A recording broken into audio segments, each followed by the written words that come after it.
la cosa che ti sta impedendo di stare bene e quindi di manifestare o comunque di vivere la tua vita al massimo. Ed è abbastanza complesso da spiegare, anche perché se fosse facile lo capirebbero tutti, ma è qualcosa di molto importante e per spiegarvelo vi devo raccontare cosa mi è successo. La mia storia è che dopo aver fatto nuoto agonistico praticamente per 18-20 anni sono entrato in una situazione in cui, non avendo mai visto il mondo esterno oltre la piscina, ho iniziato a uscire e ho iniziato a fare un periodo veramente in cui mi sono ritrovato senza nulla. Avevo la ragazza, mi ero lasciato con la ragazza, avevo scuola, avevo finito scuola, avevo nuoto, avevo finito nuoto, avevo la moto, ho venduto la moto, mi sono ritrovato di colpo senza nulla e ho fatto un periodo boomerang in cui ho vissuto veramente in una specie di depressione.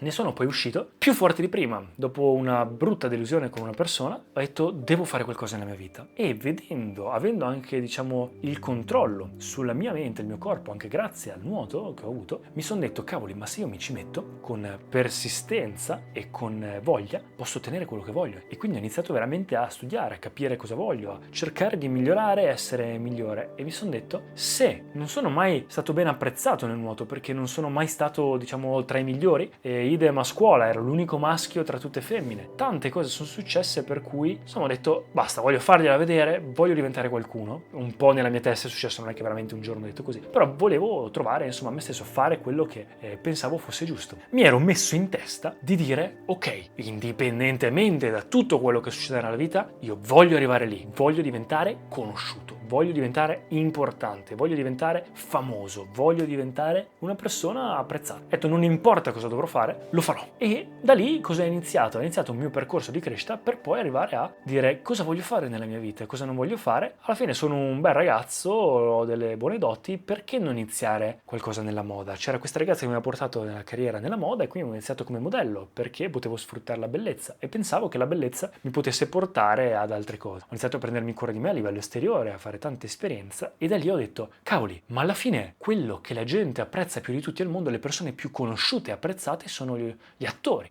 E qui ho detto devo fare recitazione, questa è la via. Dopo essere stato negli Stati Uniti, dopo aver fatto recitazione, dopo un bel po' di cose, mi sono accorto, è arrivato la prima pandemia, mi sono fermato e da lì è iniziato il mio percorso interiore, ma quella è una storia di un altro video. Diciamo che in breve ho distrutto Marco Delia e sono ripartito da capo per varie cose che mi sono successe, che racconto in un altro video, ma in breve ho detto ma io perché recitazione? A me della recitazione neanche interessa. L'ho scelta semplicemente perché ho detto l'attore uguale fama, fama uguale apprezzato e quindi io non sono interessato alla recitazione, mi interessava la fama, mi interessava l'essere in realtà apprezzato per quello che ero, il diventare importante. E quindi ho detto ma scusa, perché sto facendo qualcosa che non mi piace? Cos'è che mi piace? E mi sono accorto che fino a quel momento non avevo mai pensato a cosa potesse realmente piacermi. Ho sempre fatto tutto nella mia vita, all'inizio per il nuoto e dopo perché mi ero messo in testa che avrei fatto qualsiasi cosa per arrivare lì.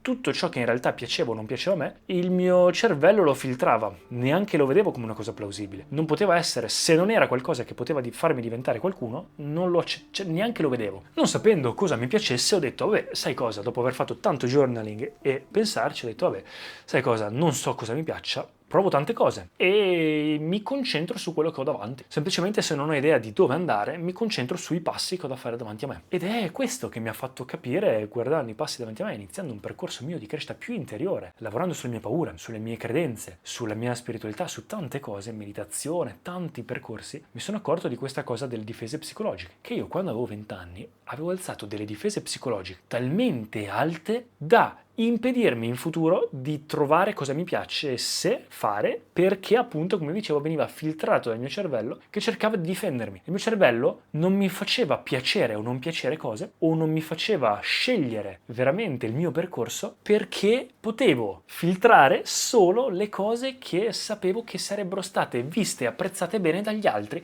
o mi avrebbero portato a essere qualcuno. E quindi non ho mai trovato quel mio percorso, la cosa che mi piacesse fare, perché ho sempre guardato solo quei percorsi lì. E questa difesa psicologica era talmente tanto intrinseca nella mia identità, il mio unico obiettivo, senza saperlo, perché adesso ve ne parlo con così tanta consapevolezza, ma fidatevi che al momento, per capire tutte queste cose, ce ne è voluto di lavoro interiore. E per arrivare a quella cosa, e per quello lo condivido, perché magari qualcuno si sblocca un attimo da queste cose, può rivedersi in queste cose, per arrivare a quell'obiettivo era talmente intrinseca nella mia identità che per forza il mio cervello stava cercando di proteggermi dal fare quelle cose che mi piacessero non sapevo neanche cosa fossero, perché mi stavo proteggendo, perché volevo arrivare a essere qualcuno, per arrivare a quel ipotetico essere apprezzato dagli altri, essere il migliore, l'essere visto come un eroe. Il problema cos'era di tutto questo? È che mi stavo concentrando sulla conseguenza. Cioè, il mio obiettivo era una conseguenza. Non puoi lavorare sull'essere apprezzato. Lavori sulle tue cose, sul tuo percorso, e l'essere apprezzato può essere una conseguenza del lavoro autentico che fai, dell'aiutare gli altri, del migliorare, eccetera, eccetera. Ma non puoi concentrarti sulla conseguenza. È come dire, voglio a tutti i costi delle mele,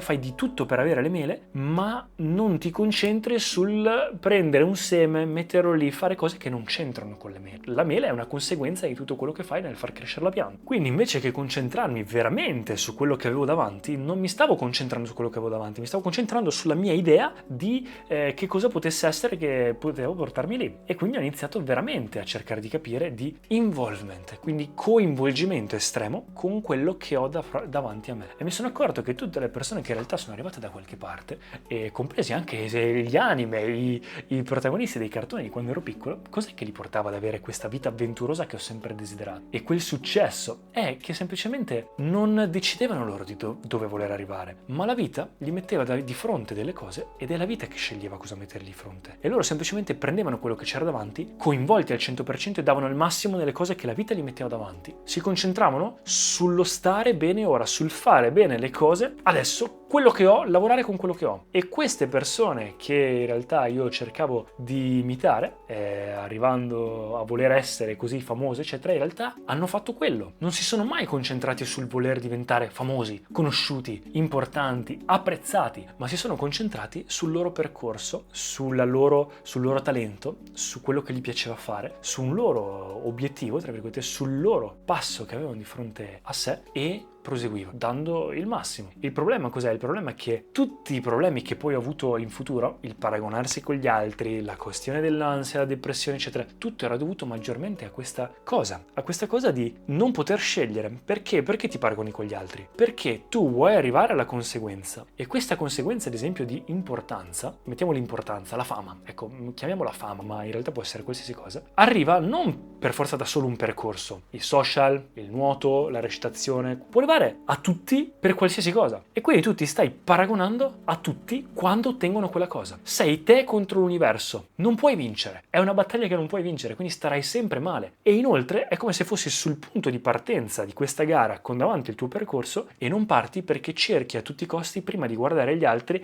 qual è il percorso migliore che ti può portare lì, non accorgendoti che il loro percorso non può essere percorso da te, perché tu hai il tuo, loro hanno il loro. E quindi diciamo che mi ci è voluto tanto per capirlo, ma questo è il vero lasciare andare. Sapete quando nel manifestare o nel stare bene si dice bisogna imparare prima a stare bene, per poi agire, per poi fare. Prima lasciare andare. Questo è il vero lasciare andare. È il vero coraggio di abbandonarsi alla vita. La vera spiritualità non è voler controllare tutto, avere un obiettivo e fare di tutto per arrivare lì. Lavorare sulle conseguenze di quello che puoi ottenere. Avere il bisogno di arrivare a quell'obiettivo per stare bene, perché sennò sei schiavo di quella cosa, non starai mai bene. E quello che pensavi, il tuo cervello che pensava fosse una motivazione nel dirti no, non fare questo perché devi arrivare lì, è una motivazione per portarti lì, in realtà è il tuo blocco più grande, perché ti impedisce di stare bene, sei in continua sofferenza, non fai quello che ti piace, non vedi il tuo percorso, ti paragoni agli altri. Non stando bene non puoi dare il massimo e non puoi fare quello che veramente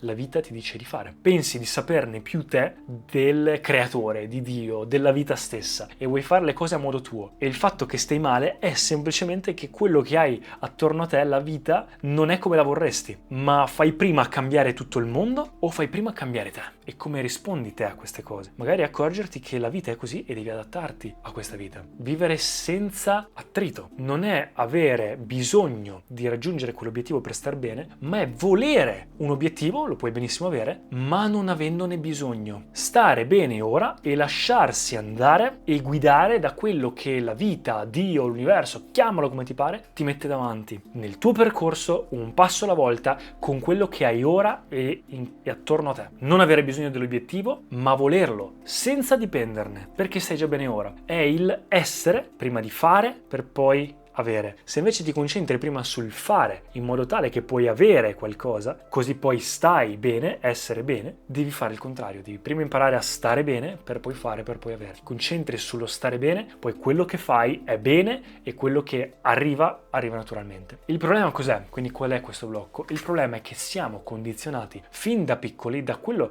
che è successo a me, in realtà probabilmente tante persone ce l'hanno. Quella credenza di se molli, se ti lasci andare, se stai già bene ora, chissà dove arrivi, ti adagi, non hai la fama, non arrivi a quell'obiettivo che ti eri preposto. Quindi hai paura a lasciare andare, per quello ci vuole coraggio a lasciare andare, perché fa parte proprio di quello che il tuo cervello sta cercando, è una cosa che stai cercando automaticamente di proteggerti, e a volte le difese psicologiche per arrivare a qualcosa servono, ma non quando quello che pensi che sia la tua motivazione in realtà è il tuo blocco. Il tuo cervello ti sta impedendo di lasciare andare perché pensa di proteggerti per farti arrivare a quella cosa, e tutto quello che non ti fa arrivare a quella cosa, non ti fa essere apprezzato dagli altri, nel mio caso, lo vedo come un fallimento, e quindi facendo così tutto è un fallimento. Ti poni in una condizione in cui non puoi essere felice in nessun caso, perché ti stai bloccando dal fare le scelte giuste, dall'essere la versione migliore di te che ti permette di fare le cose fatte meglio e le cose che ti piacciono, di seguire il tuo percorso con commitment, con impegno, senza continuamente paragonarti agli altri e continuare a cambiare strada. Ed è anche un problema molto comune nella nostra generazione, proprio quella che nell'esistenzialismo si chiama bad faith, malafede,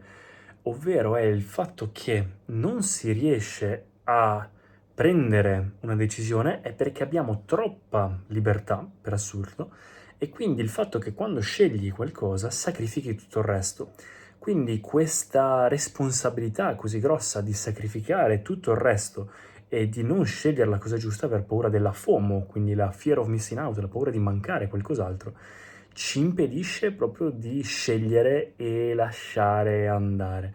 Quindi è veramente anche molto intrinseco, soprattutto essendo condizionati dai social, dai media, da questo costante paragone con tutto il mondo. E quindi bisogna innanzitutto avere consapevolezza di quello che sta succedendo. Quindi adesso che hai guardato questo video probabilmente già la consapevolezza la stai sviluppando, quindi accorgerti di quando questo pattern accade. E poi ci vuole compassione, chiederti il perché il tuo cervello sta cercando di proteggerti da quella cosa. Da cosa sta cercando di proteggerti facendoti pensare così? Davvero stai facendo quella cosa perché vuoi, non so, recitare? O vuoi in realtà scavando l'amore, l'apprezzamento o il dimostrare qualcuno ai tuoi? Se continui a scavare, farti domande, le domande giuste, ti accorgi veramente qual è la cosa primordiale, il tuo desiderio primordiale che ti porta a volere quella cosa, e da lì scegli se mantenerla o consapevolmente scegliere qualcos'altro, un obiettivo diverso da qualcosa che non ti può far star bene, perché se non segui il tuo percorso non ti sentirai mai veramente contento. E quindi avere compassione, devi dire ok, è normale che finora io abbia pensato così, perché è successo questo, e era un modo per cui il mio cervello